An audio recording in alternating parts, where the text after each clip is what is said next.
Now, why is it that most people that start a diet cannot stick to it? And why is it that those who lose the weight regain it back and then some? Our bodies tend to resist when you start restricting food and calories and going on a low carb diet. Most diets out there do involve lessening of the calories. I don't know of any diet that increases your calories. But when I was in practice, I would always ask a person who has difficulty losing weight, what happened in your history? When did it start? And this is what they told me over and over and over again. They would start a diet, lose the weight, gain it back. And one for one, those people who did the most diets have the most difficult time losing weight. In other words, the more diets that they do, the slower the metabolism, or they might have this apparency of a slow metabolism. And I've never had an overweight person tell me that they can lose weight easily. They just need to do the right things. The great majority of the time that they don't attempt to lose weight is because it's very difficult. They don't see results. That's where the problem is. So, is it actually true that diets slow your metabolism? Well, this is a very interesting topic because when you restrict energy from the body in calories and you lose fat, the body will compensate and the metabolism becomes more efficient. What does this word efficient mean? It can run on smaller amounts of fuel, just like a car. You have different cars that are of a different efficiency. Those cars that can take the same amount of fuel and go longer are more efficient. They're not gas guzzlers. Well, in the body, it's the same thing. If you have a difficult time losing weight because you've dieted for many, many years, your body is probably compensated for survival purposes because dieting is similar to famine or a little bit like starvation. And I'm mainly talking about the lowering of calories. But what's really going on, if we want to isolate the real problem, a person that is struggling with weight loss doesn't really have a slow metabolism. They have an enhanced metabolic efficiency problem. They don't waste energy very easily. They can run just on a little bit of energy. So, is this really a bad thing? Well, yeah, it's kind of a bad thing from the person's perspective, but from a survival standpoint, it's really an enhanced survival capacity. Those people that have a slower metabolism have more survival long term. And it's interesting to me how so many people are, pushing, well, you have to lose weight, you have to lose weight. This is just a side note, and I don't want to get into this, but it's really interesting. Those people that are overweight actually, believe it or not, might not be as unhealthy as you might think. Now, I'm not talking about the person eating a lot of junk food. I'm talking about those people that eat healthily and they still overweight. If we compare those to a skinny person who eats poorly, that skinny person has less of a survival capacity. So many times people don't change their diet because they say, I don't have a weight problem. So we always associate weight with being unhealthy. We don't associate being overweight with a very efficient metabolism. So that's the topic for today. I want to talk about it. I want to do a deep dive into this because if you end up solving the wrong problem, a slow metabolism, with things that maybe might stimulate your metabolism, you might end up burning your metabolism out. But I think for the majority of the population, it's not a slow metabolism, it's just a very efficient metabolism. So I want to focus on the calorie restriction. I want to talk about that. There's a lot of data on calorie restriction, but I'm going to give you a little summary on what it talks about. People that restrict the calories are more susceptible to being deficient in nutrients, which can then affect the hormone system. I mean, just let's take one example. The Biggest Loser. Years ago, they had the show, The Biggest Loser, and these people very, very dramatically lost a ton of weight, and they had to do some serious calorie restriction and exercise. Well, we know now the bad effects that that created. Every single one of these people gained the weight back and more, but those people who lost the most weight had the slowest metabolism. So it kind of screws everything up. It's like it just makes it really hard to lose weight from then on out. Another term for this is called adaptive thermogenesis, where your body has adjusted or adapted to these lower amounts of calories, and now it just burns fat less because it's more efficient. Now, there was another interesting experiment called the Minnesota Starvation Experiment. Okay. I'm going to put the link down below for that as well. But this experiment involved a group of men going on a very low calorie diet. So they had 32 normal men, went 24 weeks on a semi starvation diet, and then 12 weeks on a restricted refeeding diet. And then 8 weeks, they can pretty much eat on anything they want. And the results were similar to the experiments on mice, where you're forcing the machine to conserve energy as it's trying to deal with this starvation. And they found that the metabolism was suppressed by like 15.5%.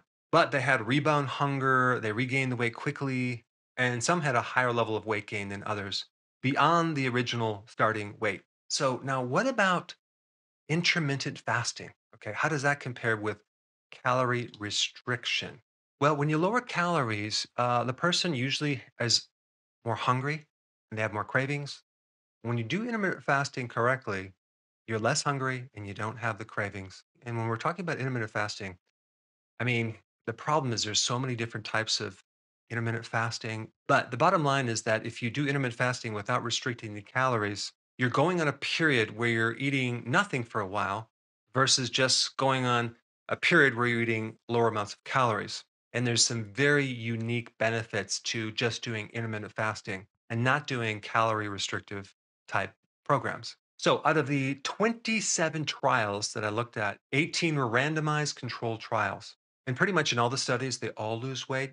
There were no serious adverse events. Most of the weight which was lost was actual fat loss. Most of the people lost weight in the midsection. Five of the studies, which included not just obesity, but also diabetes, had improvements in blood sugars. Now, I will say that some of the studies involving calorie restriction did not show negative effects. Okay. Because again, there's variables with that as well. And I think it has to do with what type of calories you're consuming and if you have enough nutrients with those calories. Because when we talk about calorie restriction, it doesn't necessarily define the quality of those calories, which make sense from pure logic. Is that if you're consuming less nutrients, you're going to create more negative effects with, you know, health and body function. But what if you did calorie restriction with all the nutrients? Okay, I'd like to see that study. Probably show a lot better results. But regarding intermittent fasting, okay, periods of time where you're not eating and then you're eating, I always recommend with that doing the healthy version of the ketogenic diet. So we don't create imbalances in the body because one of the problems with calorie restrictive diets, as well as intermittent fasting, is are you getting enough requirements in your fatty acids or your amino acids? If you are, you're going to have a lot less problems. But here's the big thing about intermittent fasting that's different than calorie restrictive diets. And I'm speaking in a generality. When you do intermittent fasting, you adapt your body to running on ketones, which is basically a situation where you're burning your own fat. So even though you might be indirectly reducing the amount of calories by eating less the meals because you're going from 3 meals to 2 meals or even 1 meal, it's hard to eat all those calories in 1 meal. What you have to realize is a portion of that fuel that you get in those dietary calories is not coming from the diet. A portion of that fuel is coming from the person's own fat fuel. Whereas if you do calorie restriction without going on low carb, that could easily be a situation where you're not able to tap into your own fat. You're tapping into your own muscle because your carbs are too high and your insulin's too high. In the presence of insulin, you can't tap into the fat. So if you were to do a low calorie diet, I would highly recommend you go low carb. You have to also look at how much of your own fat is being mobilized. And just so you know, there are nutrients in your own fat that are stored that then are released, like even vitamin D. Anything fat soluble, like the fat soluble vitamins, can be released into the system to provide for more nutrition, as well as energy fuel. But I don't even look at the combination of the healthy version of the ketogenic diet with intermittent fasting as a diet because you can easily do this as a long term lifestyle change where it doesn't even feel like a diet. There's a lot of flexibility with the types of food that you're eating. But the main thing is you're not hungry going into it. You don't crave anything, which makes it very sustainable. And it even helps your sympathetic nervous system. So you have less stress. And another big thing that it will help you with is there's something called a set point, which is kind of a very comfortable weight that your body tends to settle in that you can't seem to go below. It likes to gravitate into that range. So let's say, for example, it's, I don't know, 170 or 165 or 180, whatever, right? That's where you're at. And you just can't seem to get below it. You might lose weight, but you always kind of hit this plateau, they call it. There's some interesting data that relates to the amount of insulin that you have in your bloodstream and that set point. So, this relates to something called insulin resistance. So, if you have insulin resistance, chances are you have greater amounts of fasting insulin. Insulin is a fat storing hormone. And if you have diabetes, for example, or some people that are overweight that aren't eating healthily, they usually have a higher fasting insulin, right? Which is rarely tested. That could be the thing that is controlling your set point and not allowing you to go lower. And I think the set point does relate to this very efficient metabolism adaptation problem. And when you're in ketosis, by the way, initially at least, your body wastes a lot of fuel. You're peeing out ketones, you're breathing out ketones. Those are chunks of fat. Your body is wasting, it's less efficient with the fuel. And also in the little mitochondria, the factories that make energy, you're producing more energy from those ketones. I also want to mention this other new diet out there. It's called the metabolic confusion diet. What is that? It's not necessarily a calorie restrictive diet as much as you're going on a low calorie diet. You are lowering your calories to a certain degree, maybe 1700, but usually it's not really, really low. Maybe it might go down to 1200, but you're doing that for a few days. Okay.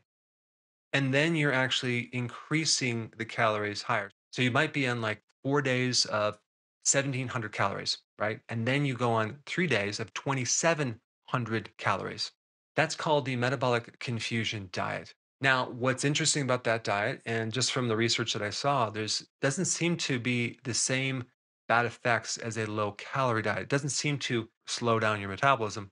And people like it because it's more flexible, it's not as restrictive. So some people kind of do this for the whole week. They go on a low, lower calorie, but then on the weekends, they kind of do what they want. Now, for some people, that may work. I mean, it's a step up. And if you're starting out and you look at the ketogenic diet and this intermittent fasting as being very difficult and you can't do it, why don't you try the metabolic confusion diet? And it's not intermittent fasting, but the problem is that there's not a lot of long-term data to know if it does eventually cause your metabolism to be downgraded. But at the very least, I think it's not restricting nutrients. You won't end up with a nutrient deficiency. And it's probably enough calories where it doesn't send signals to your brain to slow down the metabolism. And maybe you do that for a while and to the point where you can graduate into the healthy version of the ketogenic diet with intermittent fasting, or even one of those two. And the big thing I want you to get out of this video is that it's not that you have a slow metabolism, you have an enhanced metabolic efficiency. And once you get the right problem, then you can come up with the right solution. So if you really want the what I think is the best solution for this, I would recommend learning how to do the basic keto plan from this video right here. Check it out.